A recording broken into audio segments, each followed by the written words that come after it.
So this one comes from who on the Discord? By the way, Discord's where you can send me requests directly. Although I can't do some of them because YouTube tries to ban me for it. So careful what you send.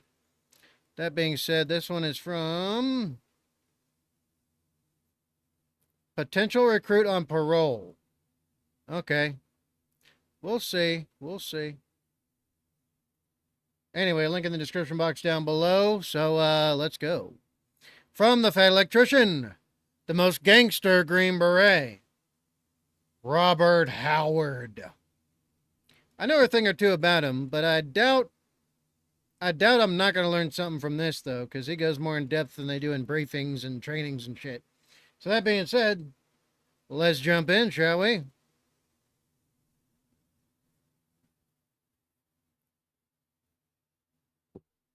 Normally, I don't like dealing in absolutes. However, I am extremely confident in saying that this is the most gangster supply sergeant of all time. Today we're talking about Robert Howard, the most decorated Green Beret in US history. He started off his military career as a mechanic, then became a parachute rigger, then became a supply sergeant. After being shot in the face and surviving in Vietnam, he then volunteered to go out with Mac v SOG whenever they needed an extra guy or a strap hanger, despite having no Green Beret or Special Forces training. Oh yeah, this is still a thing today. So you know, even I'm gonna actually. Well, no, I'll leave chat up. It's whatever. So while I was every time I went overseas, right, even starting off in the war and everything as a younger guy, whenever we had any type of SOCOM, special operations, JSOC, you know, any of the Ranger battalions, you know, and then joint special operations of any kind, you know, a lot of people would volunteer to go with them to go do stuff. Hey, do y'all need drivers? Do you need someone who's good on the crow system, who can free up a guy? Stuff like that. Or you would get what was called requisition, where you would get like a special operations unit of some kind who would grab up whatever they could from any of the local units for their direct support. So if there was like a mortar section, they could bring with them for local indirect fire support and a local support by fire by taking like a squad or two from like a line unit where it was their heavy weapons teams and their weapons squads.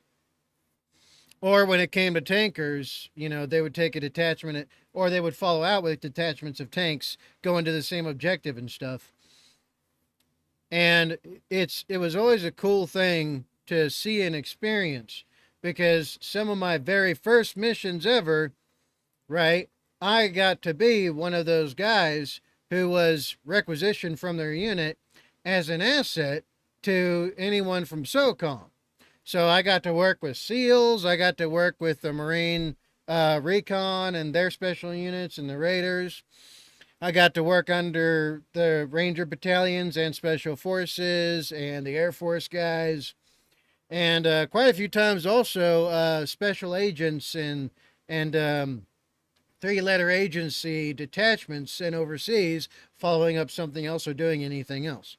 And that's always something really cool, because then you get guys coming up who get to experience what it's like to be doing what they do and not be one of them, essentially. So that was always a really cool thing. Hell, one of my first missions, right? And it was my first real air assault ever. Well, technically air assault. Difference between, okay, I'm not saying airborne for a reason. Air assault. So air assault is involving swept wing, so a rotary wing. Although sometimes there's other aircraft combined with that, depending on what you need. But it's rotary wing where you get the guys jumping down the ropes and everything, right? Or you get guys jumping out of the helo at a higher altitude, stuff like that. That's all basically air assault. But the proper air assault is where, I'm sure people have seen Black Hawk Down, or I'm sure there's been some movies that show the equivalent of that. It's where they're going down the fast rope. those big, giant, knobby freaking ropes where they're coming out the aircraft, right? They're coming out of the Blackhawks and stuff. You know, we did something similar to that for one of my first missions where I got to experience what it was like to be in SOCOM. And it was myself and just my platoon. We had a small platoon at the time. The battalion was over strength, so they had to create a separate battalion asset platoon to use as basically a flexible all day, all year QRF. And that's what we were. Everybody had to go to all of the schools they possibly could. Pass or fail didn't matter as long as you learned something. And everybody had to have gone to some kind of scout training, recon training, or something. And everybody went to Ranger School. Everybody went to Air Assault. Everybody went to Airborne. And, you know, if you had a mountain patch, you were basically just swallowed into the unit. We wanted you because if you were a 10th Mountain, you got all of that training by default anyway. So one of my first missions where I experienced, you know, the Green Berets, so I was a gunner at the time, and I had at the time a Mark 48. Actually, let me look that up because I'm not sure if people are familiar with it. MK 48. Images. Let me see. Where is it? Where's my 40? There's my 48. My beautiful, beautiful gun. I love this gun. I love this gun. So this is the Mark 48 right here. I don't know if it's big enough to see it. But yeah, beautiful, beautiful gun. I love this gun. I love it. What I did was I got the big, giant, like 300 round nut sacks for it. So I could carry 300 rounds on it. And then the reload was just swapping out drums and swapping out bags. So yeah, that's what I carried. And so they dropped the they dropped the Black Hawk right on top of the biggest building on the compound. And we landed right on top of it. And the team sergeant ran out with eye bolts and a fast rope, freaking shot an eye bolt into the corner of the roof. Well, next to the corner, because there's a corner fed window there we were going to do entry through. I did not know I was the first guy there. I did not know I was going to go first. He didn't say much of shit. He just said, hey, do what I tell you to do. That's it. Let's go. And I was like, all right, let's go. And we all had rig gear on. Rig gear. Well, now they call it like, you know, now, well, there's like a rig belt, and I had like a rig belt and suspender system, and it was all linked in together. That way I had extra support if I had to if I had to rope for any reason. And a rigger's belt, you know, I don't have one on hand, but it's got an eyepiece in it that supports all of your weight up to about 300 pounds on that one piece. So it's pretty useful. Anyway, so I'm following after him. He shoots the eye bolt into part of the building, drops the rope, and then he grabs me, rigs me up with the rope, and he says, all right, drop through the window and make sure it's clear. And I was like, oh, okay, Roger. And he just, whoo, right off the building. I thought I wasn't going to make it in. I thought I wasn't going to make it in. But I did. Now, here's the problem. I could not see what was inside in those moments where I was swinging into because he's at the top there, like grabbing it up. Big dude, by the way, way bigger than me. And he's grabbing up the rope to make sure when I swung. So he added all the extra force to it. And those moments before I hit the window, well, there was just a big piece of fucking cloth in front of me. That was it for the window. And so I barrel through this piece of cloth. I'm stumbling and everything. I got my Mark 48 out, and I crash through it all. I trip over something. The cloth, like, I guess I knocked it off or over, and just poof, it goes off of me on the ground, and I'm aiming at the door. Thankfully, nobody was in there. But yeah, so, and then I hit the ground, and I'm covering the door, and I'm like, okay, this works out for the moment. It was a hell of a time. Team Sarn came in right behind me. And he jumps in, walks over top of me, you know, taps me on my K-pot, and he's like, let's go. And I'm like, we'll go. we cleared the whole top section by ourselves on the south side of the building. Everybody else took the north side of the building. But yeah, wild freaking ride, right? It was a good time. That was my first combat, technically air assault ever. And it was a great freaking time. But yeah, guys, there's a lot of guys who have gotten to do that type of shit.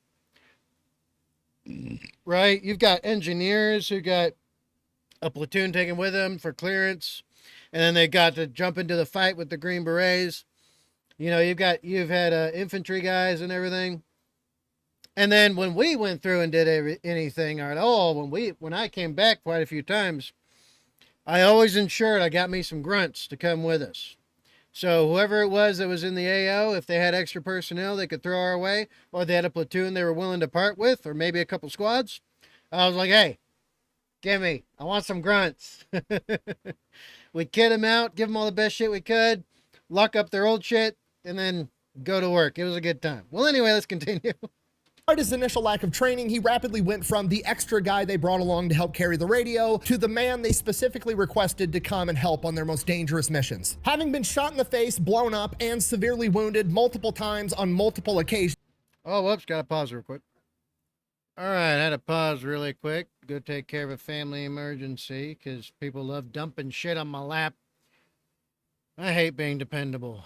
That being said, let's get back into it. He is quite literally the human embodiment of the Terminator and has been written up for the Medal of Honor on 3 separate occasions and awarded it once because that's legally the amount of times he could earn it. In addition to that, he has been awarded 2 Distinguished Service Crosses, the Silver Star, the Defense Superior Service Medal, 4 Legions of Merit, 4 Bronze Stars with V device, and 8 Purple Hearts. So Bronze Star with a V device. V device is for valor.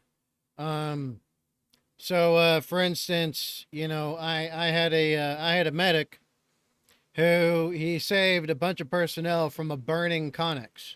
So we were at FOB. Oh, damn, my brain's blinking. It's been so long since that happened. This was when we first started building the bases in Afghanistan, by the way.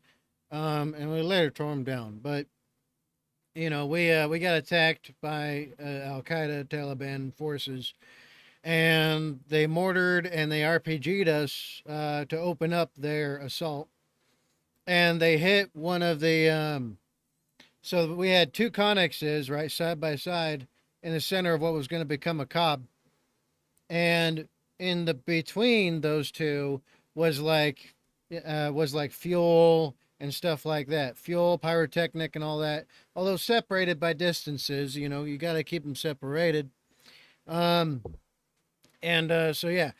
And then there was a bunch of, you know, what was going to become, you know, ANSAV, ANA, and AUP, who were hunkered down in one of those Connexes and trying to return fire from both sides. But they were kind of trapped on that side. The enemy had the high ground. Why they told us to put that shit there, I'll never know. But retarded. Anyway, so one of them got lit on fire because one of the mortars hit right in the middle of the Connexes, and then, you know, the fire like freaking like engulfed everything. I was on the far opposite side of things. I was about a click out still because we were on one of our observation posts for like most of the area. And yeah, that's right. We were near FOB Boris at the time in that AO. But anyway, nobody cares about those details. One of my medics, right, ran into that burning Connex and brought guys out. And then he treated them all, including the local nationals, right? So not only did he save Americans, he saved friendly forces. So, yeah, we put him in for a V device and a bronze. And he ended up getting it. He did get like a minor flash burns from being so close to that much heat, but he recovered later. But that being said, yeah, he committed valorous actions. So he deserved it. So a V device, that's what that means on pretty much all the awards. If you get a V device along with it, it will be for valor or for valorous action. We're going to get into it right after a word from our sponsor. This video is brought to you by Element. Okay, we're not going to overcome more hype and get war. Their project, Steve, Man, Shell, Battle, and complete last Element for that is draft night of the video. Like father, like son. Our story begins on July 11th, 1939, when Robert Howard is born in Opelika, Alabama. When he's 4 years old, his dad is drafted to go off and fight in World War II in the Pacific, and when dad comes back, he suffers from what I can only describe as undiagnosed PTSD and has a crippling alcohol problem. From there, dad works at the local cab company for the rest of Robert's childhood, and he grows up dirt poor in Opelika, Alabama, with his dad, his mom, his grandmother, and his 6 younger siblings. The only early childhood memory that he ever talks about was when he was young, he finally got a new pair of shoes, which was a big deal for a poor kid in the 1940s, and 5 high school bullies were trying to take his shoes, and for the first week they would chase him from the bus all the way to his house, but he would always outrun them and never get caught and got to keep his shoes. That boy sure is a running fool. After seeing this, his grandmother pulled him aside and said, "Robert, you don't run away from your problems, you run towards them." The very next day he comes back home from school beat up, but he still had his shoes. From here, Robert continued. Well, there you go. There you go. Words of wisdom. You can try to run from your problems, but you'll always be forced to face them. So face them anyway. I didn't know that about him, though. That's pretty cool. Continues to grow up, and he is pretty much a brick shithouse of a young man, being 6 foot tall, 170 pounds, extremely athletic, and good at sports. Despite that, he drops out of high school to help his family make money and goes to work with dad at the cab company. When he's 17 years old, he gets his GED and then wants to enlist in the military. Dad is furious, doesn't want his son to enlist, wants him to go off, get a normal job, lead a normal life. Robert basically just comes to him and is like, "Look, I'm 17, I need your signature to let me go join the military, but I'm gonna do it in a year anyways if you say no, so you might as well just let me do it now." Dad agrees, signs the paperwork. Robert ships off to basic training. Crushes basic, crushes AIT, no problem whatsoever, ends up getting stationed at Fort Hood, and he is a mechanic because of his experience at the cab company. Now that sounds all good and fine, but this isn't what Robert wanted. Robert grew up watching propaganda from World War II and the Korean War. He wanted to go off and become a paratrooper, and now he's stuck inside the motor pool doing maintenance on a bunch of military vehicles. Oh man, I feel that deep in my soul. I didn't know that about him either. Most everything covered about him when you learn about, the greats, it's all professional stuff. It's not personal life stuff very much, unless you find an autobiography or a biography of some kind that goes in that kind of depth.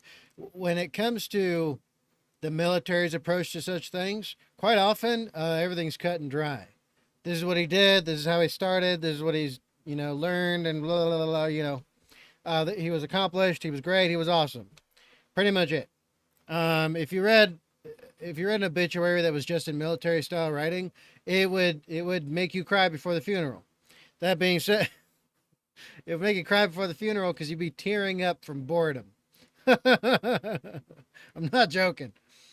Then again, creative writing has no business in any professional service whatsoever. So, I mean, that makes sense. But yeah, when you are, trained up on individuals important to organizations, they usually stick to the simplest form of everything possible so that it's much easier to ingest the information and retain it. And then it's going to be all the important key things. Everything else in between, you can figure out later. But anyway, that being said, that speaks to my soul. Because as soon as I got in, right, I went through basic AIT, my extra training and all that. I got through it all, and I got in my first unit and was instructed to mop floors for a week. I was like, man, what in the hell? I'm a combat soldier. Shit. Now, I didn't enjoy it, but I did what I was told because, that's what you're supposed to do. You don't have to like it to be able to do it. And it's necessary to keep shit clean. It's just that I wanted more at the time. And, well, after that 1 week of being at the unit, you know, just chilling, hanging out, and doing whatever random training the rear detachment could come up with to keep people busy for no reason at all. Well, someone came to the, you know, came to get me, and they were like, "Hey, you're shipping out. Get all your shit ready. Here's a packing list. Let's go." And I was like, "Yeah!" I couldn't wait. I couldn't wait. And then I got there, and damn it, why does this thing feel like it's way whatever? Well, anyway, well, um, I got there just in time to invade another country. So yeah, it was a good time. But anyway, that being said, let's continue. But I feel that. I feel that. This is just, it's not what he wanted. But he's trapped. There's nothing he can do. So he basically just lives it up. He's, you know, a lower enlisted private than a specialist. He's partying. He's drinking too much. He's going out with his friends. He's not really doing anything to advance his military career. After a couple of years of doing that, his re-enlistment's starting to come up, and his sergeant pulls him aside and is like, "Hey, look, if you want to stay in the Army, you got to get your shit together and actually start doing stuff to advance your career. Otherwise, they're going to kick you out." So that's exactly what he does. He gets real straight-laced, quits drinking so much, quits partying so much, goes out into town, finds a nice girl by the name of Tina. They wind up getting married. From here, he turns into an excellent soldier. Then when that re-enlistment time finally comes, they want to keep him in. So he says, "You know, I'll re-enlist for another 6 years, but I want it put in my contract that you're going to send me off to be a paratrooper." They agree. He gets sent off to Fort Bragg, attached to the 101st Airborne, goes through paratrooper school. Passes through that no problem, gets his jump wings, becomes a parachute rigger and a supply sergeant with the 101st Airborne. From here, his wife Tina ends up getting pregnant, and he is shortly after that sent over to France for 2 years straight, comes back home and meets his daughter for the first time when she's 18 months old. He is then home for about 45 minutes before getting sent off to Vietnam. Yep, that's how shit goes, really. And it hasn't changed much depending on where you are and where you're at, right? So if you've been on really long missions or deployments, you're not seeing nobody for a couple of years. In some instances, if you're on a campaign, you're not going to see nobody until the campaign is complete. So, you know, like World War II, once you went over there, the vast majority were stuck over there for freaking eternity until the war was won. Same thing still happen today, just depending on the personnel, your position, and your obligations, and rank has a bit to play with that as well. There's guys who are called geographical bachelors, who are overseas. They have a wife and kids at home, but they didn't take them overseas with them. They went over to their duty station they're going to be at for a couple of years, and they left their family back in the States, or if they live in Oconus, wherever that is. Oconus is outside the continental U.S. But yeah, none of this is surprising, honestly. It's his whole other country.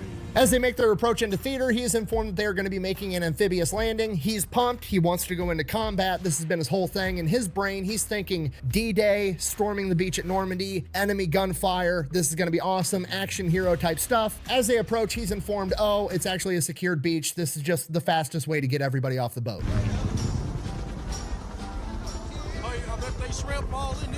So, not the excitement he was looking for, but whatever. They pull up in the Higgins boat, they drop the hatch door, he's told that they're on the beach, he steps off, full of all of his gear, 120 pounds worth of shit. He then sinks 12 feet to the ocean floor and almost drowns. From here, it's 6 weeks of just...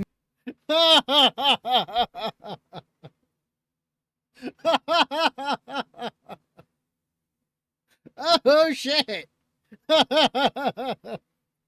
That's great. That's great. That's almost the deep end of a pool.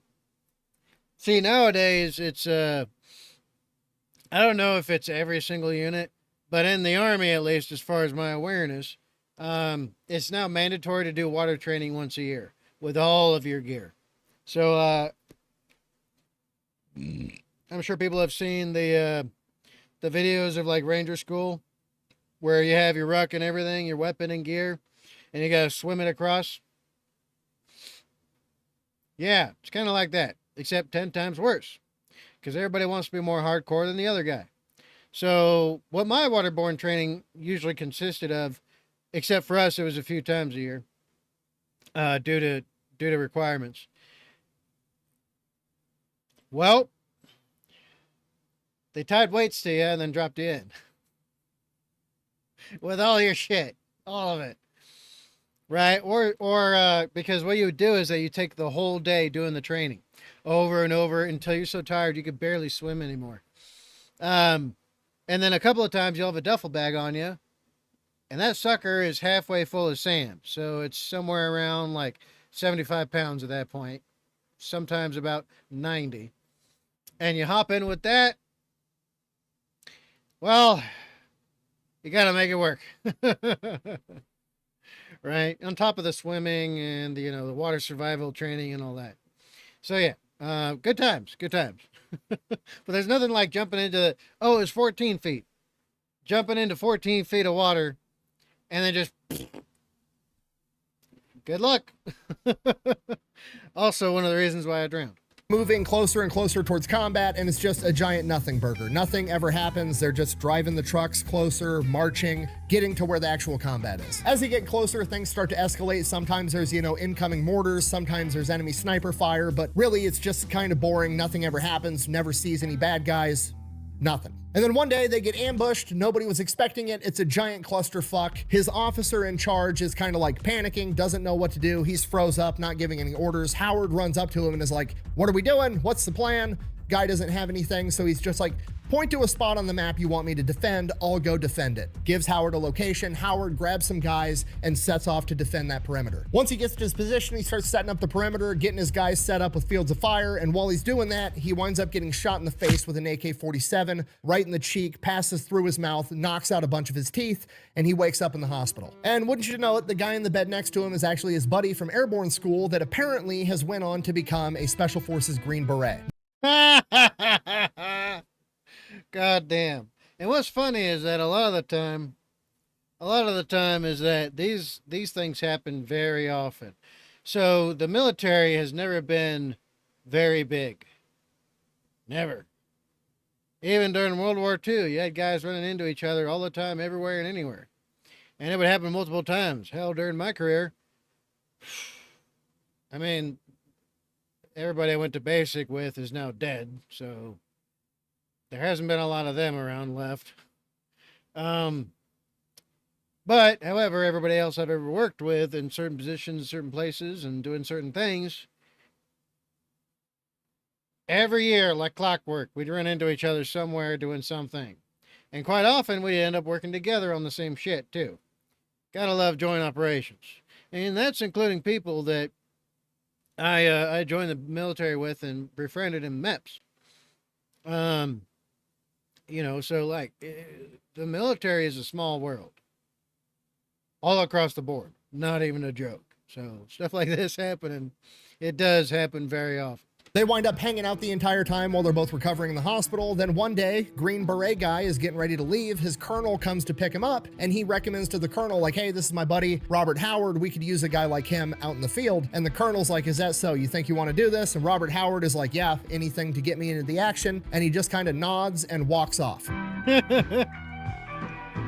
Howard has to spend a little bit more time in the hospital recovering. Once he's fully recovered, he basically forgot that conversation even happened, ships back off to his unit with the 101st, gets there, and his commanding officer is like, "Howard, there's a chopper waiting for you. They got to take you somewhere." And he's like, "What? Where?" He's like, "I have no idea. Apparently it's Special Forces and it's top secret. They're not telling me shit, just to tell you to get on the chopper." So he gets...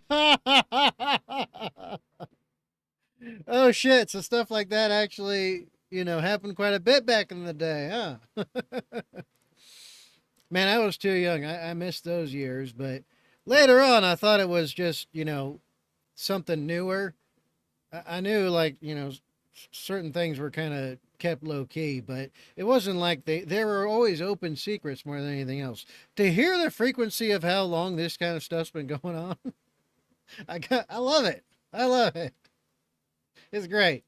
They're not telling me shit. Good luck, dude. I love it. Oh man, I think my first real oh shit moment was getting my first promotion. It was an early promotion, and it was because the other guy died. And I remember, them coming to me and being like, "All right, Special Lips, here you go. Congrats, you're in charge now." And I was like, "Oh, shit." Oh, damn. It was essentially like being frocked. if anyone remembers what that even is anymore. But anyway, let's continue. On the helicopter that flies him to Saigon to the Military Assistance Command of Vietnam, aka MACV. While he is there, he is offered the opportunity to assist the Studies and Observations Group, a top secret military unit that responds directly to the White House and the Joint Chiefs of Staff that the government will not admit even exists for decades afterwards. From here, he is told that this is strictly voluntary. He does not have to do this, but if he does want to, he'll be operating inside of foreign countries, Laos and Cambodia, two places America is not supposed to be. Also heard we're in fucking Cambodia right now. Cambodia? Man, you kidding me. Because of that, on these missions, he will be going behind enemy lines with nothing that identifies him as an American soldier, and if he is killed or captured, which there is a high likelihood of, the American government will sweep it under the rug and say they know nothing about it. Now, I can only assume hearing this, Robert is like, okay, so let me get this straight. You want me, a supply sergeant, to go out with the Green Berets in a country we're not supposed to be in the most dangerous combat that you have with a super high casualty rate, with Yes! Yes, please, send me. I'll go. no Green Beret training whatsoever. And the American government is like, yeah, that's exactly it. And you know, if you survive for like 6 months, we'll send you back home to America and then you can get your Green Beret and we'll get you the training then after you've already done the job. To which Robert is like, you son of a bitch, I'm in. fast forward, Robert shows up to a SOG forward operational base and he is blown away because it is not like any other military operation he has ever seen. Robert is straight-laced, clean-shaven, right uniform, right place, right time, and everybody else on this operational base is just walking around in whatever clothes they want. They've got beards, they've got ponytails, don't look like the military professional that he's ever seen, yet these are the best operators America has to offer. Despite eventually going on to become one of these guys, he never really gives up his clean-shaven, straight-laced appearance, which, you know what, to be fair, fucking look at him. If I looked like that, I wouldn't give up my clean-shaven look either, okay? You know, somebody I knew once said of Howard, he had a jaw that could cut through a mountain. And, well, they weren't kidding, were they?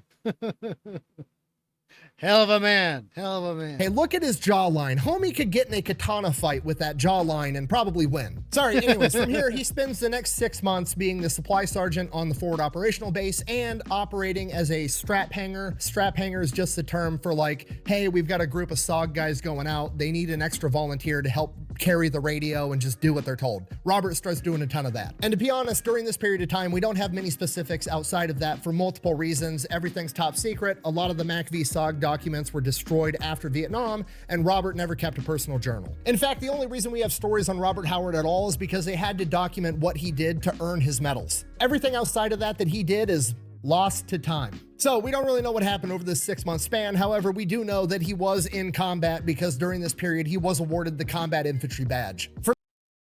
Damn, Skippy son. Oh, yeah, that's right. He could get a CIB, couldn't he? Or did he get the CAB? Because if he was supply and that was separate from infantry back in the day. No, actually, maybe it wasn't. Oh, maybe it wasn't. I don't remember. That's the trouble. Because if you are infantry, then you can get a combat infantryman's badge, a CIB.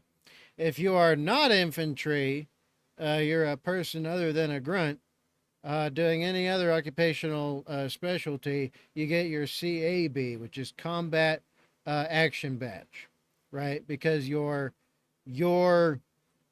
job is not infantry. Therefore, it's called combat action, not combat infantryman, because infantry's role and job is combat. Everyone else's job is support.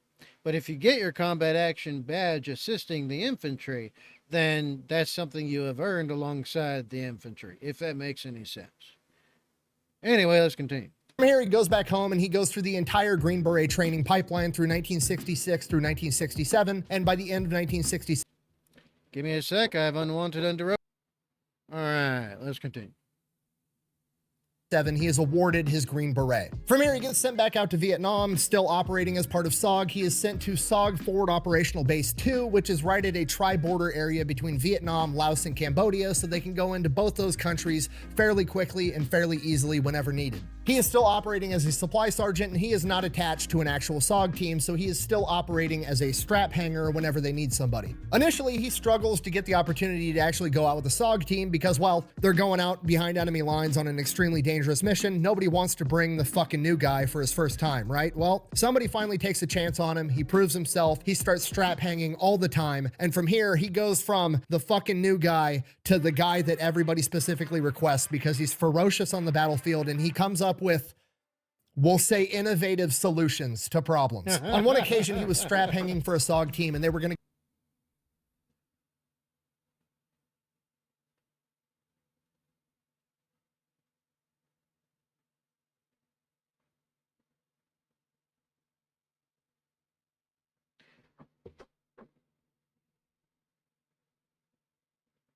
All right, hopefully no more unwanted interruptions. Let's go.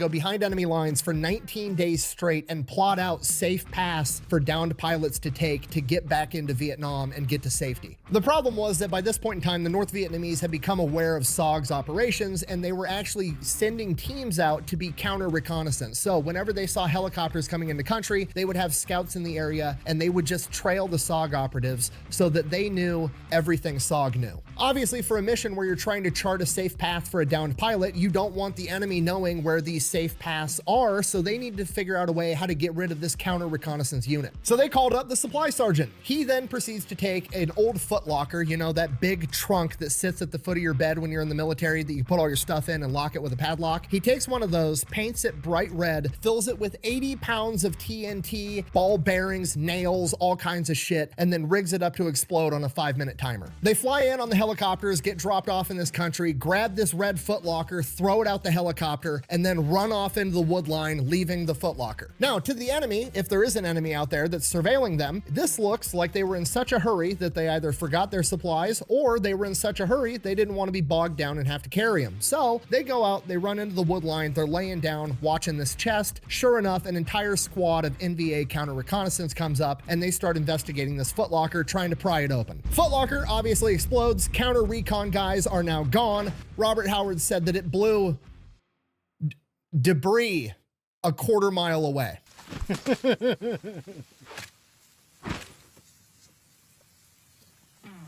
On another occasion, Well, ain't that the truth?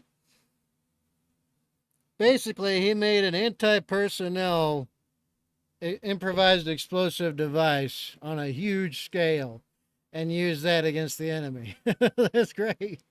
That's freaking great. No wonder why it's part of the book. he was part of a hatchet force, which was a team that was actually supposed to go out and engage the enemy, and he thought it would be a good idea to run up next to a troop transport truck full of NVA soldiers. He then rigged up a claymore to explode and hucked it in the back before diving in the ditch and blowing up the entire truck. One of the SOG team leaders that he strap hung for consistently later described him as, and I quote, "I never saw him show any fear whatsoever. He'd do anything you wanted him to do." Dude was literally the Terminator. I'm a cybernetic organism, living tissue over a metal endoskeleton. Damn Skippy. The best soldiers are the ones that ask the least amount of questions, it seems. But that really depends on what you're doing. But in certain places, at certain times, we've had, well, mission creep. Because people try to overthink everything and then act when it's too late. For instance, we knew where some guy was going to be, somewhere in Afghanistan, close to a certain border. And command spent so long planning everything they were going to do, trying to cover every hole, trying to, which I understand. But then it got to the point where they were just trying to make it look like they crafted some masterwork of operations. It was ego tripping. It was narcissism. It was pride. And so the officers spent so much damn time trying to make this perfect plan where everything would go perfectly fucking right. And then by the time we got there, the whole place was cleaned out. There was no one there. Nobody. Not guards, not even a random hound. No goats, nothing. We got there too late because everybody else had a freaking thumb up their butt. And they wanted to be the one that came up with the amazing thing they all did. Shit like that grinded my gears and contributed a huge amount to mission creep. Huge amount. Whereas it's better to be able to work on something fast, have shit pre-planned in case whatever it is, the scenario you find yourself in is, well, comparable to what you've planned and trained for already, and you have a template to just throw on top of the problem.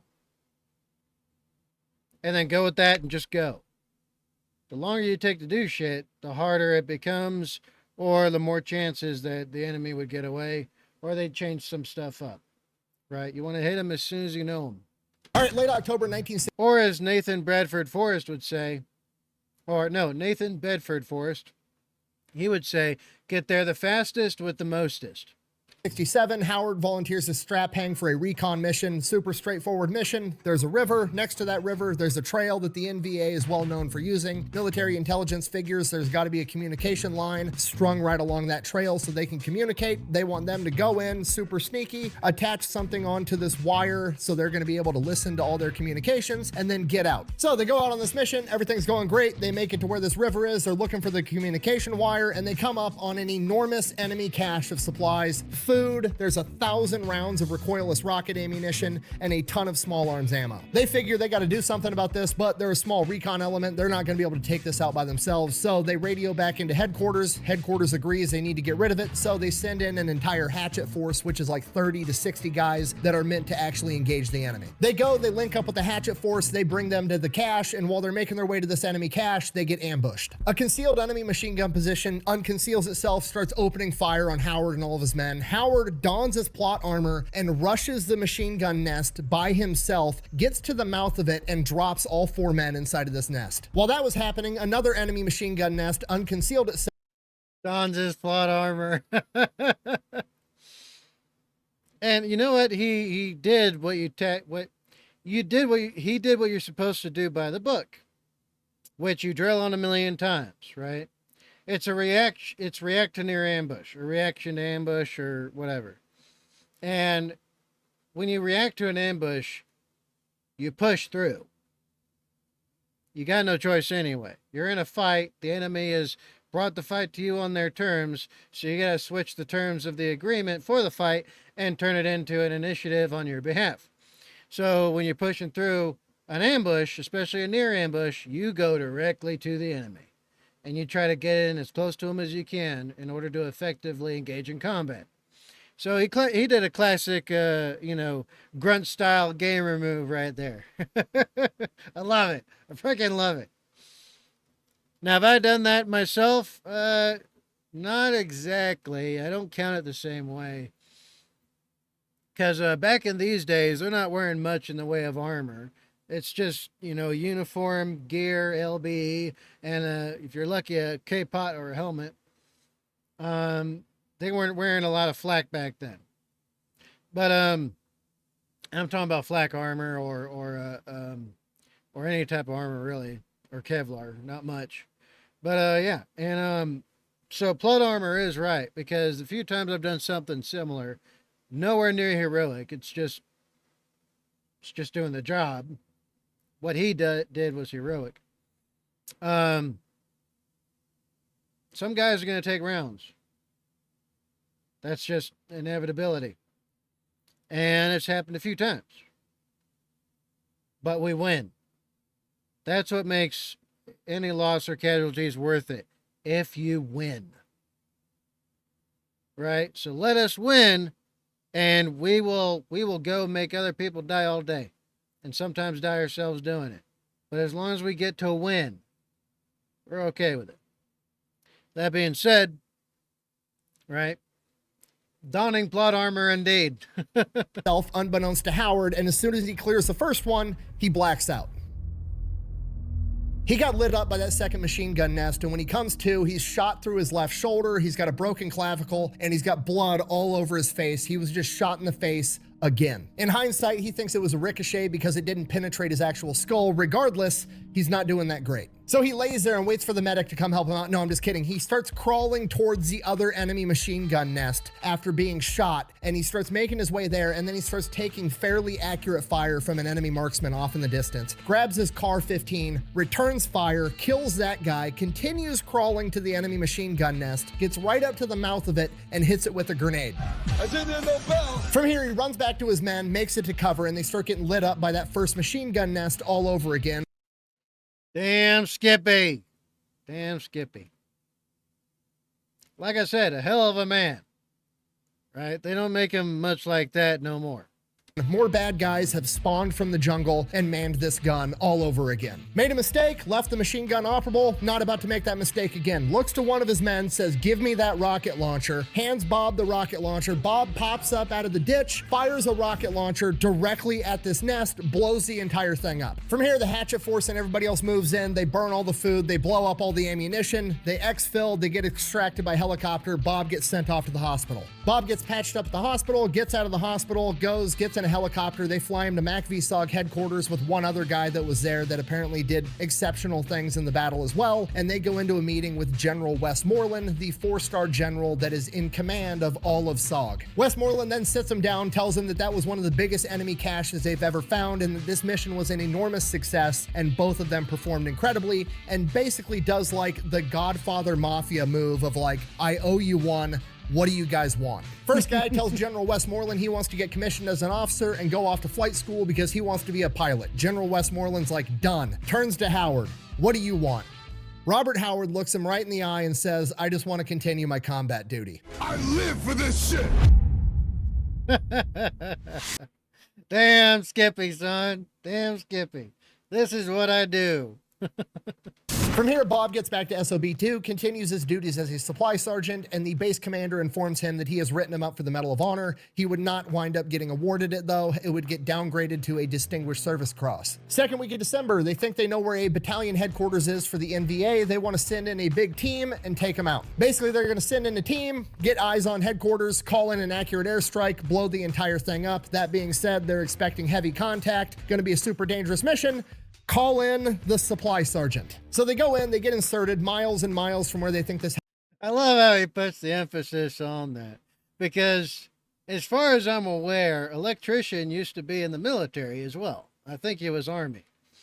The emphasis that he puts on it is just, I love it. Headquarters actually is, because they want to be able to sneak up through the jungle. As soon as the helicopters touch down, they get ambushed. During this ambush, Bob ends up getting shot through the right shoulder and getting his forearm sliced up from shrapnel. Despite that, they fight off this ambush and Bob refuses to get extracted. According to him, it wasn't that bad and he didn't want to be the reason they ended the mission.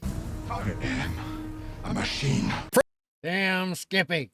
From here, mind you, after being shot and hit with shrapnel and getting attacked by an ambush, they then proceed to walk 2 days through the jungle to get to where they think this battalion headquarters is. So Bob and the other 9 guys in this 10-man element make it to where they think it's at. The headquarters is there. They start observing, they're looking around, they're seeing what's going on, they're watching everybody, you know, getting intel. And they come to the realization, this isn't 1 battalion, it's 2. It is now 1,000 versus 10. But that's okay. It's not a big deal. They're not trying to engage the enemy in a 10 versus 1,000 battle. They're just there to call in the airstrike, which is exactly what they do. They call in the airstrike. A bunch of enemy soldiers take off running into the wood line, abandoning their HQ. They blow the HQ all to shit, at which point the airstrike is done and Bob's looking around like, they fucking missed some. So Bob goes in there, brings the other 9 guys with him, and they burn down all the rest of the buildings and tents and blow up the rest of the supplies. Then they hightail it out of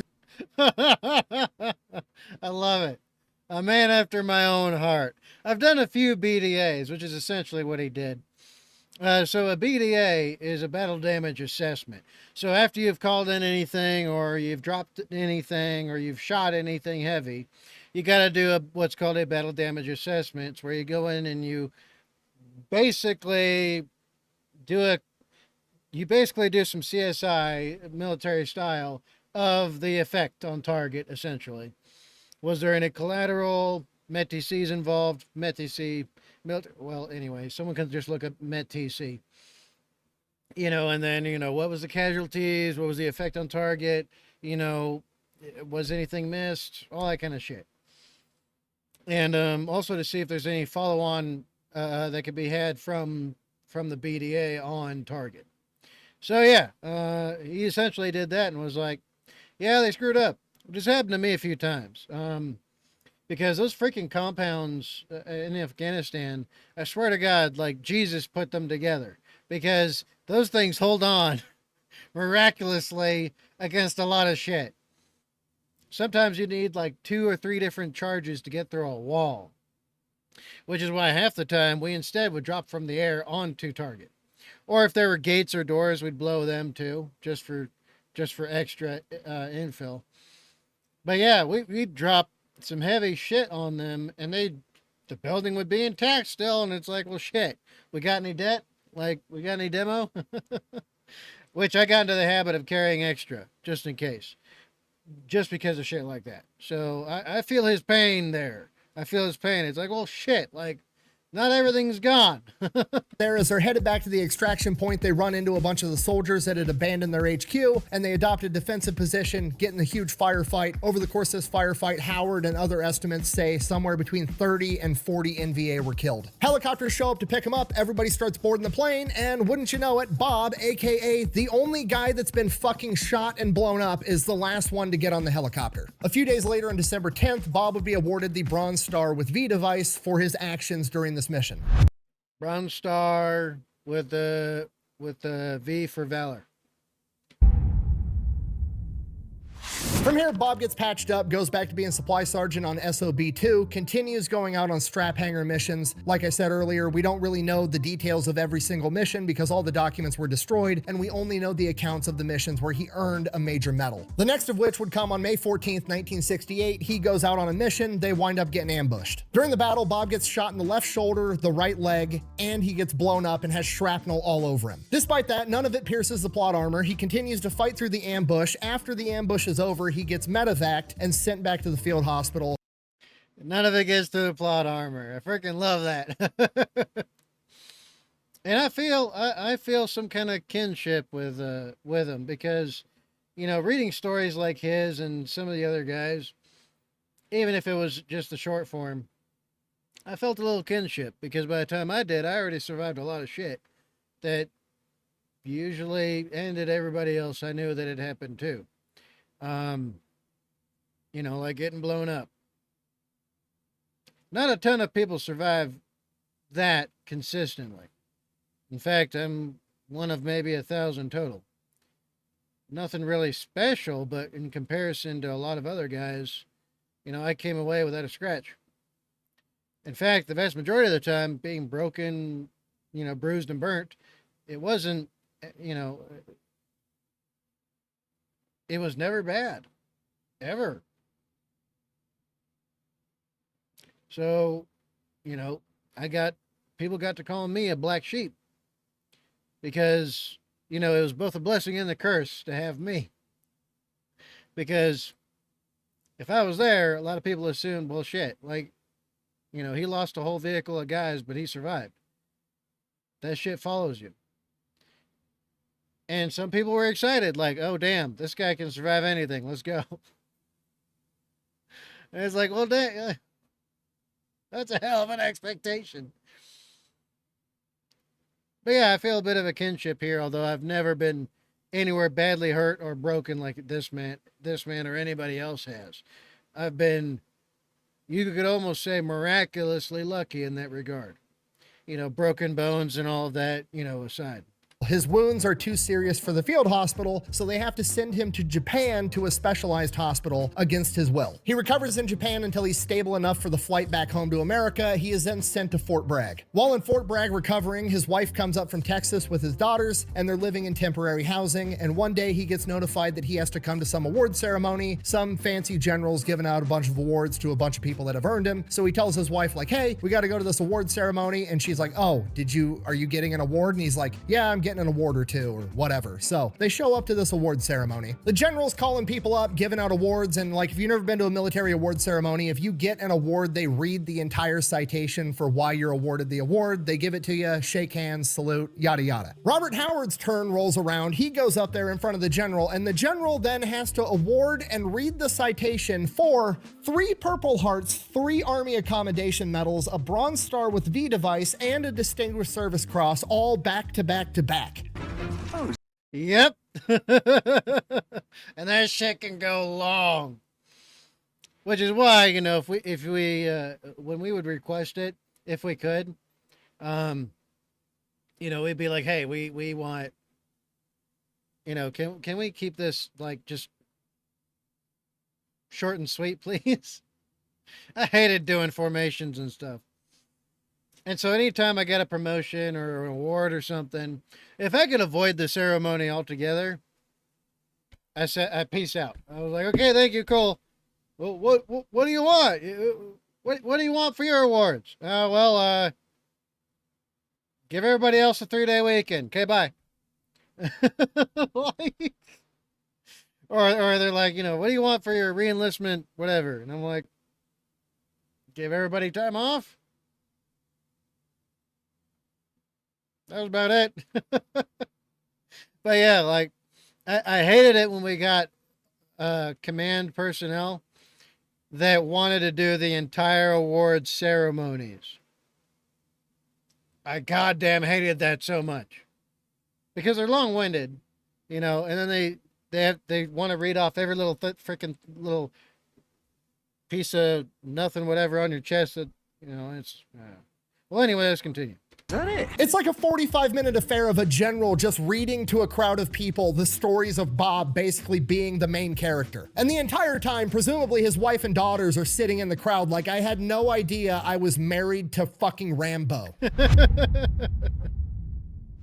He is back at SOB2, and he is no longer a strap hanger and supply sergeant. He is a full-fledged SOG infantry guy, and he's going to be leading teams. By November 10th, a SOG team goes out on a mission. They end up getting pinned down and are not able to get extracted. The best estimates is this is not conventional NVA forces. This is some type of special unit that has been brought in to go toe-to-toe with SOG, and they need to go in there with a bunch of more guys and finish the job. This mission would go on to become known as Slam 7 when a massive SOG force, 115 men, all go in to help recover this team. So the choppers come in and they're taking fire in the landing zone immediately. Howard jumps out of the helicopter when it's still 15 feet above the ground and starts returning fire, killing 2 enemies immediately. They continue fighting through this ambush. They make their way to this SOG recon team, and it's... You know what he did just there? We call it violence of action. Although jumping 15 feet straight, it's doable. I don't recommend it. I've had to do it myself. It's not fun. It's doable. It's just that not everybody can do that shit. You know what I mean? Anyway, let's continue. A scene out of a horror movie. All of the members of this recon team have been executed. Every one of these guys was severely wounded in battle, and then they were executed by being shot in the head by the NVA. While other men are still engaging the enemy, Howard and some of the other leaders on the ground are examining the bodies. They're going to recover the bodies, and Howard notices that one of the men's eyes is tracking him, even though he's been shot in the head, in addition to having 19 other gunshot wounds. They call the helicopters back in. They start coming in. They're loading up the bodies and all the wounded men. The helicopters are taking off, and one of the helicopters ends up getting shot down by massive anti-aircraft guns. Their best guess is that it's an anti-aircraft setup on the back of a half-track. So then they rescue those guys, get them out of there, and then they call in for orders like, hey, there's heavy anti-aircraft guns. What do you want us to do? Thinking they're still going to get extracted. The whole point of coming out here was to recover the men or the bodies of the men. That's what they've done. Time to leave. Chain of command says you need to take out the anti-aircraft guns. You don't know where it came from. Go find them and take them out. Son of a bitch. Okay, this just turned into an overnight operation. They Frago! And essentially what that means is a frago is a fragmentation order. So basically breaking off from your original mission and getting follow-on orders for a different mission, right? So you've come here to do one thing, you received a frago to go and do another. head down for the night. They get ambushed in the middle of the night with grenades and mortars, one of which peppers Howard's entire backside with shrapnel. Howard then calls in air support, orders his men to only return fire with 40mm grenade launchers because that's not going to give off a muzzle flash, giving the enemy their position. Airstrike comes in, the NVA leaves, they're cool for the rest of the night. The next day, this massive element of about 100 men now is still moving, looking for these anti-aircraft guns, and the entire time they're just thinking like, this is too big of an element, we're too far behind enemy lines, this is a horrible idea. Day after that, they're completely out of supplies. They need food, they need water, they need more ammunition. None of these guys were planning on this being a multi-day operation. So they call in a supply drop. And because of things like this happening, right? One of the first steps of planning logistics when it comes to any type of mission or any And this is at any level of the military. You don't got to be SOCOM or JSOC or none of that shit in order to do this. This is basic, simple, fundamental stuff. The first step of logistics is planning your own. So basically, whenever I was in charge of anything and we went out and did anything, I was like, look, if you can carry it, you can carry it forever, you can bring it. And so, basically what I was saying was like, look, plan for this shit to last days. Every time. Because then that mitigated our risk of receiving some kind of fragmentation order and being ill prepared for it. But it's also become somewhat of an SOP across the Army that I'm aware of, and the Marines and other forces as well. Where what you would do is that you would have your own immediate logistics and you would have it overstocked if possible. There was even a period of time, I believe it was between 08 and 14, so 2008 to 2014, where they were trying to save money, so they tried to plan out every single day of logistics to the hour, which ended up leaving people without supplies consistently and all the time. And some soldiers even ended up dying as a result of that in training. And not the way you want to die in training, but the horrible ways to die in training. And yeah, because they were trying to save money, they were trying to downsize the force. It was the Obama years. We all know how that bullshit went. Trying to take from us to give to his crony buddies. That being said, any chance I got, I was like, look, if you can find extra, go get it. If they got a problem, they could take it up with me. Very rarely was I questioned about that shit, right? I'd have my guys, even if there was nothing else, go to the chow hall, find some non-perishable goods and shit, snackies and stuff, and then stuff it all into like rucksacks. So yeah, and then I'd always mule as much as I could. So, I'd carry like an extra couple gallons of water myself. Or I'd have like 4 extra camelbacks that I would carry my damn self on top of everything else, right? Anything that I could get extra for my guys, I did. And then they would get extra for themselves in return. So by the time we got out to go do anything anywhere, it was incredibly rare. There's only a few instances I can think of where we were running even red on supplies. So yeah, it was stuff like this happening in the early years that really formulated, the overall military SOP when it came to supply in the modern day, as far as I'm aware. They get the supplies, they got food, they got water, they got ammo. The only problem is they're behind enemy lines, and now the enemy has a general idea where they're at because they saw the supply drop. They get surrounded by the NVA, they have to hunker down, a massive firefight ensues, and they have to call for extraction or they're all gonna die. Helicopters start showing up, they're getting the wounded on board first, they're starting to get some guys out of there, and then like the 3rd helicopter gets shot down, and now they have to go rescue those guys too. So Howard leads a team and they go rescue the crew from the downed chopper, get them back while they're still loading choppers and getting people out of here. Remember, they got 100 guys and you can only fit so many on a helicopter. They're trying to coordinate the choppers landing in between waves of NVA attack. That way the choppers aren't getting shot down while they're in this massive firefight. And as time passes, it starts to get dark out and they're gonna have to be out there overnight. Howard and the remaining men on the ground are basically stuck there fighting all night long. However, they get a ton of air support. They've got A-10 Sky Raiders dropping napalm. They even get a C-47 Spooky gunship, which is the predecessor to the AC-130. Literally a cargo plane that a bunch of grunts just cut the sides out of, and mounted artillery and miniguns that just circles around them, mowing down anything that tries to get near them all night long. During this night, Howard gets hit with another grenade and has more shrapnel inside of him, which he's pretty much more shrapnel than Guy at this point. I am Iron Man.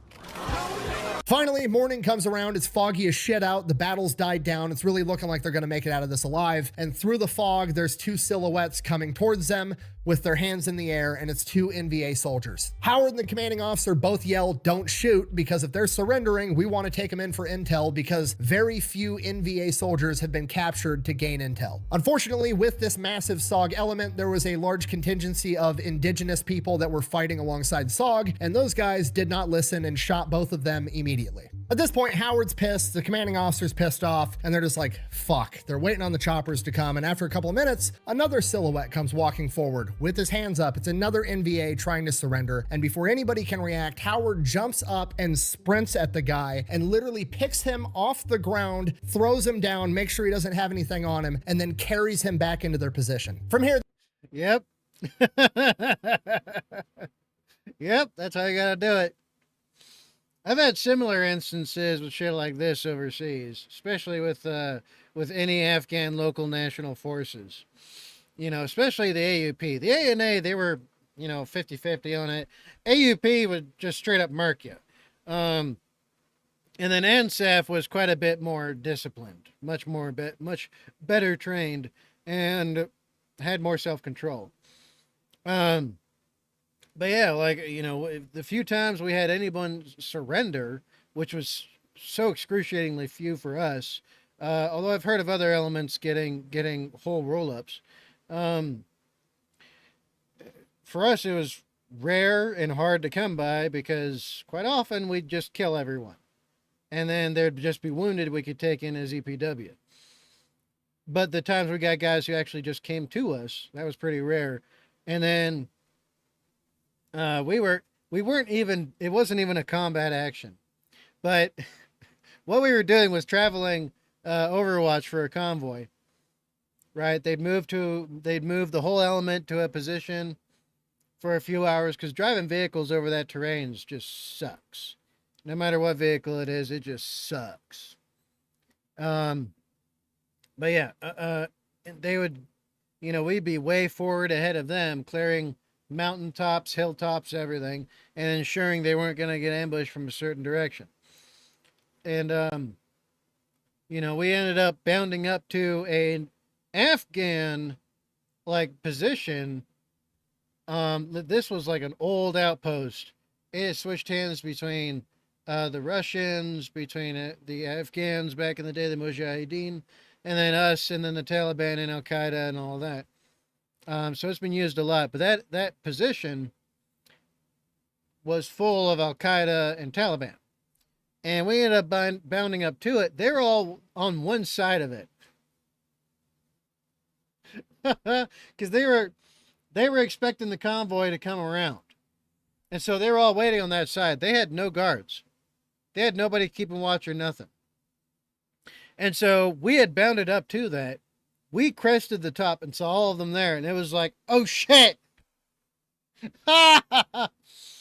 Right. And for a second, I thought that we'd be able to get a bit closer. But then a few of them turned around and then we started shooting. Thankfully, all of us were already up online and enveloping their position. There was a couple dozen of them, if I remember correctly. And then we got like 4 EPW who died on the bird. But 4 of them surrendered. Basically outright. They were the first guys that just dropped their weapons and laid down. And then we disposed of the rest. But yeah, it was like, oh shit. And we had some AUP with us and some ANA. And when one of the 4, we were, having him get up and, come to us. We weren't trying to and one of the AUP guys comes around from where he's supposed to be. And he sees him walking towards us and just shoots him. Right? And then we have to stop him from shooting him while he's on the ground. It's a whole ordeal, and then we have to turn him into his commander and all that shit. It was a big shit show. And thankfully for the other 3, we were able to secure them before ANA or AP got to them. But yeah, freaking just a whole mess. So sometimes you just gotta do, right? We literally had to put ourselves, at risk of having some blue on green or green on blue, just to get, live, intact, whole prisoners. That being said, I feel his pain here. They get extracted, they make it out. Howard actually has to go to a bigger hospital because the little aid station on their fob isn't big enough to handle his injuries. So he gets sent off to the hospital. While he's there, he finds out that that is only one of 3 NVA that have been captured by SOG in years. And the intel that they gained from him led to 9 successful bombings of NVA bases. For this, he was again written up for the Medal of Honor, but it was downgraded to a Silver Star and a Purple Heart. While at this hospital on a larger base, Bob Howard decided to do Bob Howard stuff, and he didn't like the food in the hospital. So in his hospital pajamas, he leaves the hospital and just goes to a normal chow hall. While he's at this chow hall, 2 Vietnamese on a moped pull up and throw a grenade into the crowd of soldiers. Everybody freaks out. Everybody's diving. Nobody knows what to do. The MP that's standing there with a gun, because he's the only guy with a gun right now, is just like locked up, not knowing what to do. Howard, in his hospital pajamas, grabs the M16 from the MP, gets down in a prone position, shoots the passenger off the moped, causing the driver to crash, and then chases down the moped, confronts the driver, they get into an altercation, and he shoots that guy too. He then walks back to the chow hall, hands the rifle back to the MP, and finishes his lunch. Oh shoot! I wish I was as beastly as this man. I've never gotten to do nothing like that ever. But look, that was the right thing to do. Everybody else was like, "Oh my God!" Oh! He was like,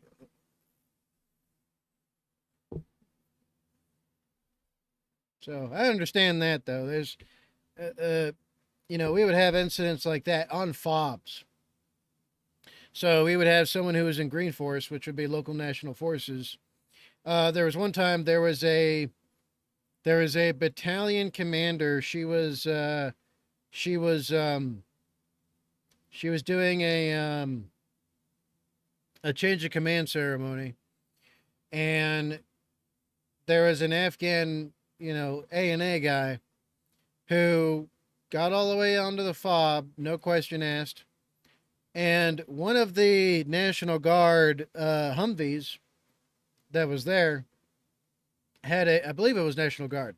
They had a 50 cal up there that was still prepped. It wasn't disarmed. It wasn't locked up. The vehicles were inactive. They weren't doing nothing with them. Those weapons should have been locked up or put away, and the vehicles secured. They were not.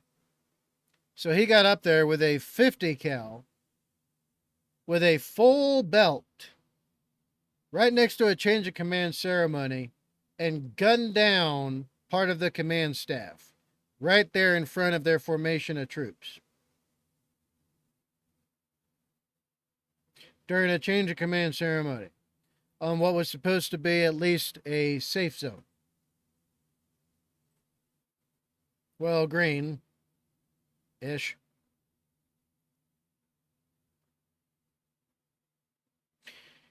Everybody else just freaked out and ran. The rest of us, just as soon as we got the word there was a shooting, we heard firing and shooting on post. We kitted up and started clearing. Somebody else got to him, I believe.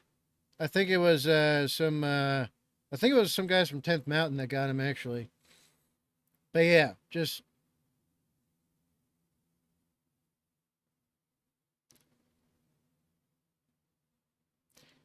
And that is why training personnel and allowing personnel the freedom of maneuver to do what they're supposed to do is very important.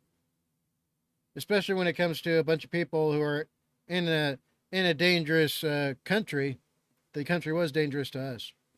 And having them disarmed, kind of dumb.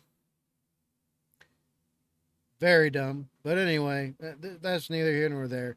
But at the same time, it's partly on all those personnel that were in the immediate vicinity. Locking up and freezing, I mean, they must have all been green then or something. So Howard recovers, gets back to SOB2, starts going out on missions again. His next big mission is to go out and recover a SOG operative that is MIA from a previous mission. So they go in with helicopters, and as soon as the helicopters come out, they start getting lit up by enemy gunfire. It's an ambush. They are using this guy as bait. Howard ends up making it out of the helicopter. He estimates that there was probably 2 platoons launching this ambush, and in the first opening seconds, 8 NVA soldiers got killed. In the opening minutes of this battle, Howard gets hit with an enemy grenade up close. It launches him 10 feet down a hill, and he is now unconscious. When he finally comes to, he wakes up and he sees red. Not like he sees red, he's angry and he just drank a Monster Energy drink and his name's Kyle and he sees a bunch of drywall red. No, like that's the only thing he sees is the color red, and for a minute he freaks out thinking he's been blinded. He still hears gunshots and explosions going off all around him. All hell's breaking loose. He has no idea how long he's been unconscious. He starts wiping his eyes and they're just caked with blood. He's bleeding all over the place and his vision starts finally coming back. He reaches for his gun. It's been blown up by the grenade. It's completely worthless. He goes to stand up. He can't. He shattered one of his ankles. So he is now behind enemy lines in the middle of a gunfight, blown up, can't walk, and has no gun. And then he hears screaming and smells burning flesh. All the rest of the men that aren't injured have made their way into the wood line off of the landing zone, and there is now an NVA soldier that is going to all of the wounded men, mostly indigenous guys, and Robert Howard, and he is walking up to them with a flamethrower and burning them alive. At this point, Howard knows he's fucked. He's about to get burned alive, so he starts digging around for anything he has on him that's going to be helpful. He ends up finding a frag grenade. His hands are so messed up, he can't really use his fingers yet with a lot of dexterity. So he's fighting, trying to get his fingers in, and he manages to pull the pin on this grenade, and he's holding the spoon down, and he figures, you know, I'll blow myself up rather than get cooked. But he waits. He's in some tall grass. Maybe this guy isn't going to see him and he's not going to have to blow himself up. So that's what he does. He just waits there, holding this grenade spoon down so it doesn't blow up. He's got the pin in the other hand. In case he gets lucky, he can shove that back in and it's all good. And he waits and he waits, and eventually the flamethrower walks up right in front of him. And he is right there, and him and the flamethrower lock eyes, and the flamethrower sees that Howard's holding a grenade, and that dude's got a flamethrower attached to his fucking back. If Howard lets it go, Howard's taking this guy with him, and he knows it. And Howard, with his dark veteran sense of humor, all he can think to himself is, fucking gotcha. And this flamethrower and Howard are just looking at each other right in the eyes. Howard's got this big shit-eating grin on his face like, I'm gonna take you with me. And eventually the flamethrower just kind of nods and starts to step backwards. And as soon as that happens, the SOG guys in the tree line see the flamethrower and start shooting at him, and he takes off running into the tree line. Howard throws the grenade after him, has no idea if he hit the guy or not, turns around and starts crawling towards his men. And the crazy part, in his head, he wasn't thinking, I need to get to my guys to get help for me. In his head, he was thinking, I gotta get to my guys, they need my help. Which is the most main character energy shit ever. On his way there, he comes across his lieutenant, who's alive, but in worse shape than he is, really shot up. And he gets his web gear off, throws that next to him, and starts rendering first aid. And then an enemy bullet hits the LT's web gear and detonates the ammunition inside of it, launching Howard and the LT all over again. He loses consciousness. God damn. Now I know a thing or two about getting knocked out. It's happened quite a few times. And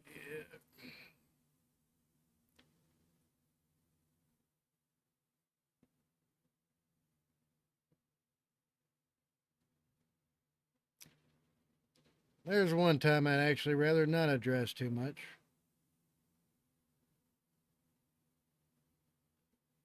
But I'll say this. It was a temporary disaster, catastrophe, and tragic loss for us. Luckily, I survived all of that, again, without any scratches. Well, okay, scratches and bruises and, but nothing serious. But it ended up as an absolute nuclear Armageddon for the enemy. I'll leave it at that. But yeah, the few times it's happened to me, it was... well, I guess I was just lucky. He comes to, crawls back over to the lieutenant, and starts dragging him towards the men. Finally gets to his group of guys. It's not everybody. There's only 8 guys there, plus Howard and the LT. Everybody else is scattered out throughout the battlefield. Howard takes the LT's radio, starts calling in airstrikes, tells one of the men to hand him a gun. They toss him a 1911, not wanting to give up their own rifle. Or de-atomizer. That's what I'm talking about. Noisy cricket. As he's calling in these airstrikes, a squad of MVA charge their position with bayonets, wanting to take him alive. Howard ends up shooting 3. His men take out the rest. Howard's still on the radio. They're sending in gunships. As the gunships are approaching, one of the indigenous fighters that's with him ends up taking a bullet to a smoke grenade on his web gear, freaks out, throws that off of him, and over the radio, Howard hears, "Where are you in relation to that purple smoke?" And Howard's looking at this in front of him, is just like that. That's us. As the gunships arrive, the battle kind of dies down a little bit. Howard takes the moment to set up an actual perimeter, directing his men's fields of fire, and he's sending runners out to other small groups of SOG guys that got separated, and he gets everybody on the ground consolidated. He now has about 30 men. From here, Howard asks the medic how his lieutenant's doing. The medic says he's doing everything he can, but he doesn't think he's going to make it, to which Howard replies, and I quote, "Make him make it." Howard then brings in all the able-bodied men that he has them consolidate ammunition, and then pretty much just tells them how it is. We're not moving anymore. We're going to stay right here. You're going to fight or you're going to die, and if you try to run, I will shoot you myself. Everyone fights, no one quits. If you don't do your job, I'll shoot you. He then directs his men where to place claymores and asks his men if anybody has strobe lights, collects all the strobe lights that they have, and crawls around their perimeter and places the strobe lights in place before crawling back to the center to man the radio. Once back at the radio, he tells head. And remember, he's doing all this with a shattered ankle, shrapnel inside and out of him.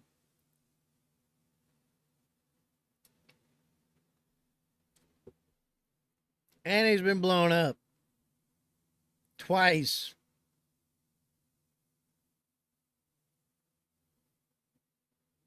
Like I said, a hell of a man. Quarters that his perimeter is marked, and they need to shoot pretty much everywhere that isn't inside of this triangle. They tell him the Huey gunships are 15 minutes out. He doesn't have 15 minutes. The NVA just launched another major attack. The only thing they have right now is a Cessna 01 Bird Dog circling overhead, mostly there to help coordinate airstrikes, but it does have 4 white phosphorus rockets on board. It's not a lot, but it's better than nothing. Robert tells them exactly where to fire these rockets. They fly by, fire the 4 white phosphorus rockets, and repel this wave of the attack. The 01 Bird Dog pilot then radios down to Robert, "That's all we've got," to which Robert replies, "You got an M16 up there?" And they're like, "Yeah." He goes, "Fly by and drop it off. I need one." So now at least he's got a gun, and he's got to survive another 10 minutes before the Huey gunships get there. You damn Skippy. I don't need a ride out of here. I need a weapon. For my Halo fans out there, I need a weapon. NVA launches another attack. This time they're trying to come through a creek bed. Robert directs his men to use 40mm grenades and just start lobbing them into this creek bed and repels that wave of the attack. The next wave comes. This time they're coming towards the same place that Robert had all of his men place all the claymores. They let him get up close, detonate the claymores, repel that wave. Finally, the Huey gunships show up, but it's getting dark out. They can't see much, so Howard has to direct their fire from the radio on the ground. And this goes on for hours. When the Hueys run out of fuel and ammunition, they get cycled out with a Moonbeam gunship. And when that runs out of fuel and ammunition, they bring in F-3 Phantoms. They're just cycling out whatever aircraft they have to get Howard the fire support that he needs, and the entire time he is on the ground directing their fire. He is quite literally like an orchestra conductor guiding a symphony of destruction all around him. And this goes. You damn Skippy. There's something you get trained up on when it comes to radio ops. In case you need to take over for the RTO, you get familiarization training.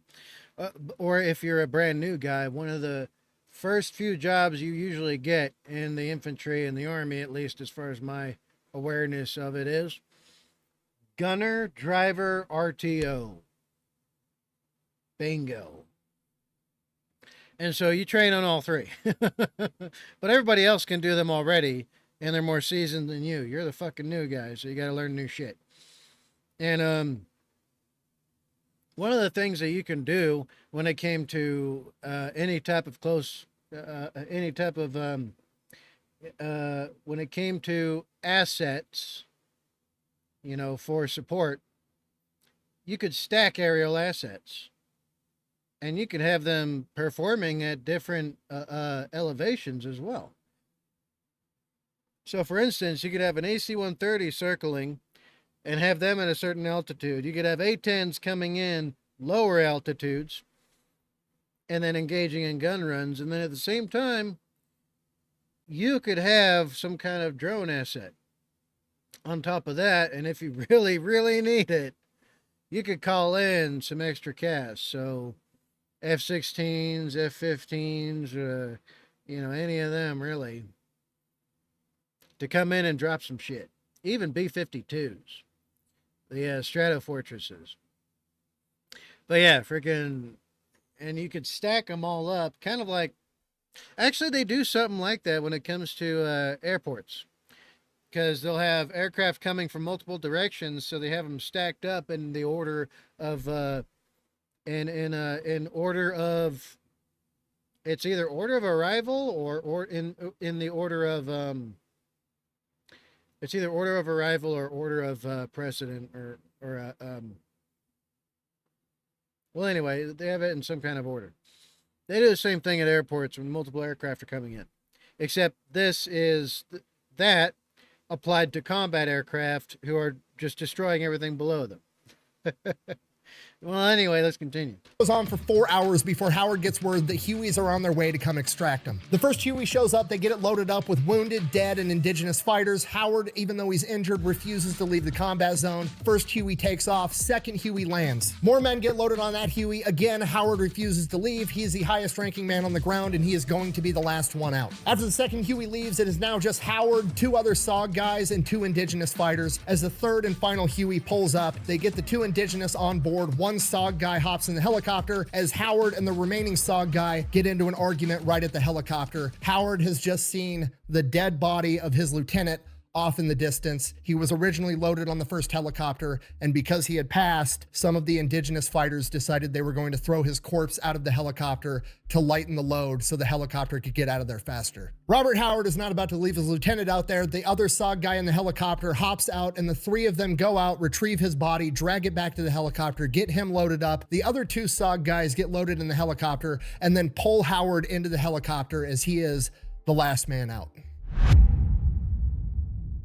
From here, Howard is immediately shipped off to a hospital in Saigon to be treated for his injuries. The chain of command then debriefs all of the remaining men that they have, and pretty much everybody has the same story. They all would have died if it weren't for the leadership of Robert Howard. The men on the ground were credited with 25 to 50 kills, and the airstrikes directed by Robert Howard were credited with at least 50, most likely more. For this, Robert Howard is awarded a 2nd Distinguished Service Cross and written up for the Medal of Honor for a 3rd time. After the debriefs, a couple of days go by. Nobody's really expecting to see Robert Howard anytime soon. If ever again, he might be going home for good after the extent of his injuries. And sure enough, like 4 days later, he shows up in hospital pajamas to SOB2. He was apparently satisfied with how much he had recovered in 3 days and thought the medics on SOB2 could handle the remainder of his recovery. So he went AWOL from the hospital, hitched a ride back to SOB2, and he's planning on going back out on missions already.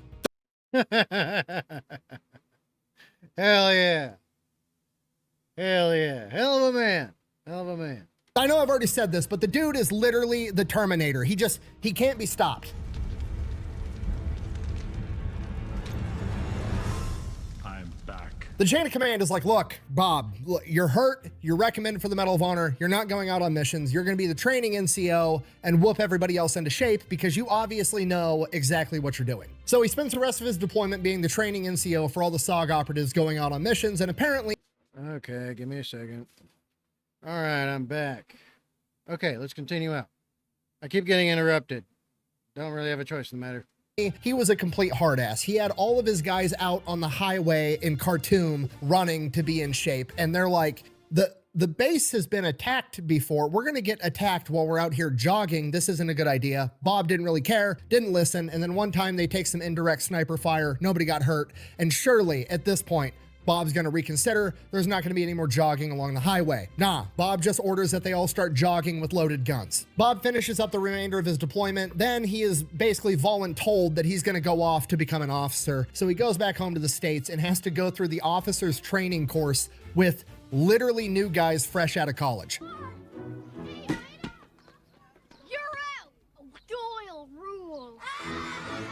Which is hilarious. Could you imagine being some 23-year-old kid that's got a 4-year degree from college and now you're in officer training school to be an infantry officer and you're in the same class as Bob fucking Howard, the Terminator, who's got 2 Distinguished Service Crosses and like 5 Purple Hearts at this point? Even worse, could you imagine being this guy's instructor tasked with teaching him how to be an infantry officer? Obviously, he passes officer candidate school with flying colors. From here, they ship him off to Ranger School, which is one of the hardest programs in any military branch ever. He basically basically walks through it backwards and graduates as the distinguished honor graduate, meaning he was literally the best guy in the entire class.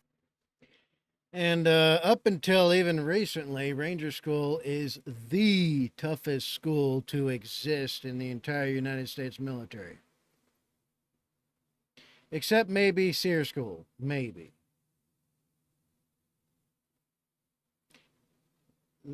I mean, look. If you have a training course that gets Navy SEALs, who are already Navy SEALs, to quit, but Rangers don't quit. Special Forces don't quit. In fact, the only people that usually quit, or at least from my experience of the course, were usually guys that were other than grunts already. Well, then. Hey, look, Seaman. I'm not I'm not passing smoke, but you pulled the pin yourself. Let's go. Which is super impressive regardless, but it's absolutely insane that Bob Howard was able to be the best guy in the entire cycle of Ranger School, despite having been blown up, shot multiple times, all the shit he's been through, and he's like 30 years old, and he's just smoking all these new recruits. After that, he goes to some other leadership school, then they send him off to Jungle Warfare School. Of all the schools he apparently needs to go to, they send him to Jungle Warfare School. After that, they send his Feels kind of redundant since he was already fighting in very adverse terrain and very adverse conditions already. I mean, if you can survive that, you know, your chances of surviving other stuff's very high. Although the training, I guess, would be nice to have. Nowadays, the more trainings and such that you do, the better your position is in the military. So if you're a soldier and you're trying to move up in the world, well, go to every freaking training and school possible. Back to Vietnam, to Khartoum, to SOB2. And the crazy part, he's pumped. He wants to get back and start going out on missions. He gets there. He's told that he's still waiting for the Medal of Honor. They're not going to be sending him out on missions. He's going to resume his role as training all of the new guys. From here, he does a great job. He knows when a guy's ready to lead the team. He knows when a guy isn't. He's training these guys, toughening them up, getting them ready. Sometimes he takes it a little bit too far. There was one time he loaded shotgun shells with rock salt and was shooting it at people. It was Vietnam. It was a different time.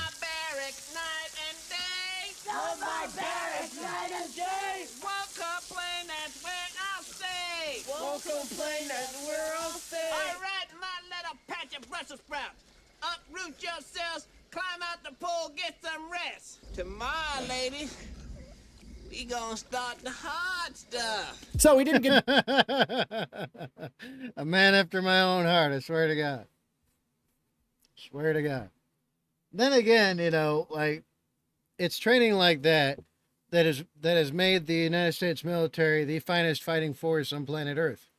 Because our training, I mean, we trained, every time I've trained with our European partners, every time. Didn't matter. British military, German, Polish, any of the friendly forces we used to have in Africa, the Middle East, Eurasia, Asia, South America, anywhere we trained with people. Even the Filipino Rangers, who they do some pretty hardcore things, sure. All of them look at the training we did, and they think we're insane. But then by the time we get to the battlefield, there's a reason why even our green units perform very well. Let's continue.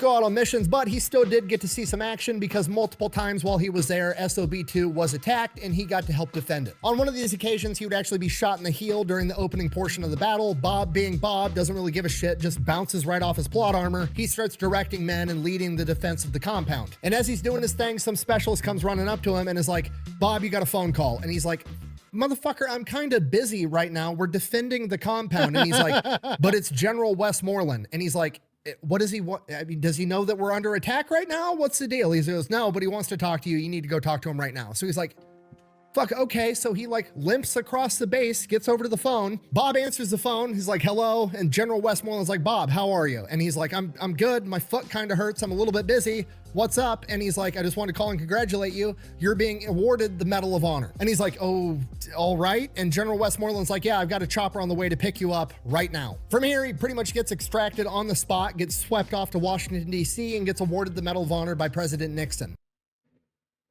Look at the man. He looks like the Terminator, doesn't he? He was very tall, too.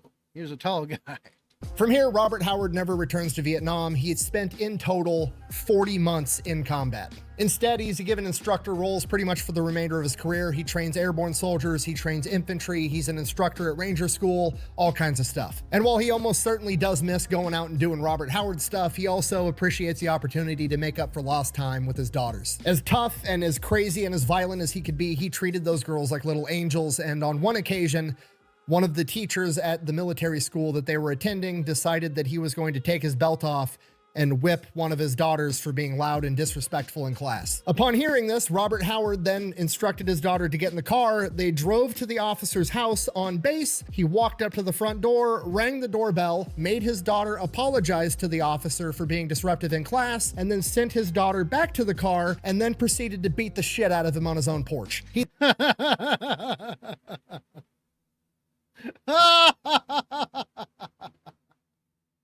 That's great. That's great. I love it. I freaking love it. Bring back good old bare knuckle brawls, man. Bring it back. We need positive masculinity to make a return. We got too many pusillanimous males around that need a whooping. And there's plenty of those who will give them. So that being said, bring it back. He then was stationed down in Fort Lewis, where he was an officer with the 2nd Ranger Battalion, where he was known for training extremely hard with his guys and leading from the front. During a field... Yeah, 2nd Rangers, good old JBLM. Or Fort Lewis, as it was called before it was called Joint Base Lewis McChord. But anyway, let's continue. Training exercise, they were going to jump out of a plane simulating an airborne mission, and then they were going to pack their shit up and road march 26 miles. Upon jumping out of the plane, Robert Howard's chute doesn't open properly and he hits the ground at twice the speed he's supposed to. The medics overseeing the LZ run up, assuming that this guy is dead, only to find Robert Howard packing up his chute. He looks over at the medics and says, if this shit gets any harder, I'm gonna quit. He then proceeds to finish the 26-mile road march. How you doing? I'm back, motherfucker! Okay, Robert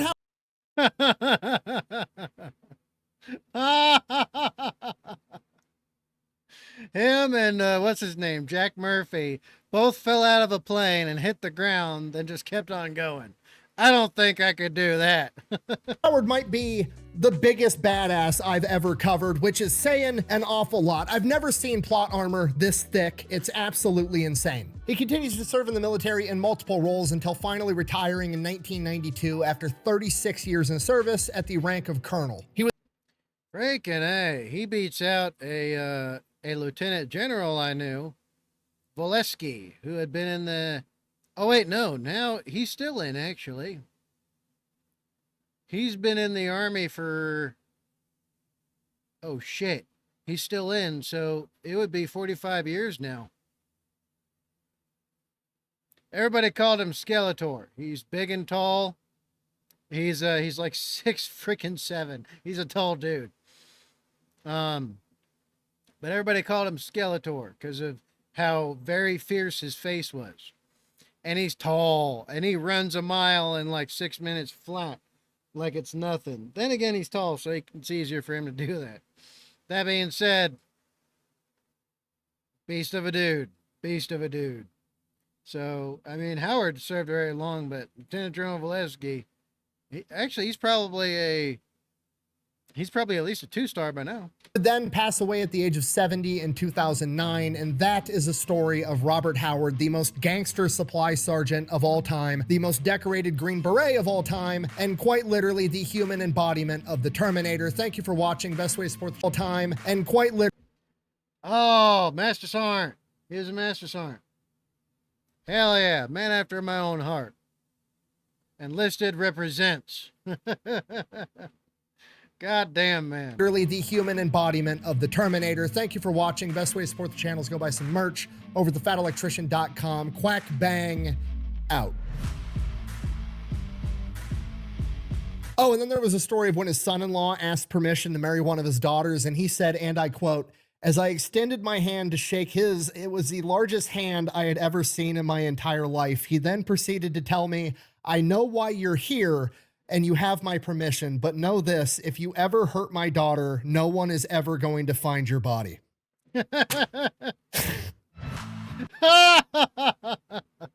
Now that's a man. That being said, I enjoyed this one. I enjoyed it. That's great. That's real great. Robert Howard, man. I learned a lot more about him than I already knew, so this is great. This is wonderful. That being said, what do you think? And thank you, potential recruit on parole from the Discord. Link in the description box down below. I did enjoy this one. I really did. I thank you for the recommendation. And, you know, to everybody else, what did you think? You let me know in the comments down below. All right, you know what time it is. Be good. Be safe. Make good life for yourselves. Don't compromise safety and security for nobody and nothing. Death and disaster is only a second away. Do what you can today. And I'll see y'all in the next one. I am Badger 7 Actual, a formerly homeless veteran. BlastCapBadger out.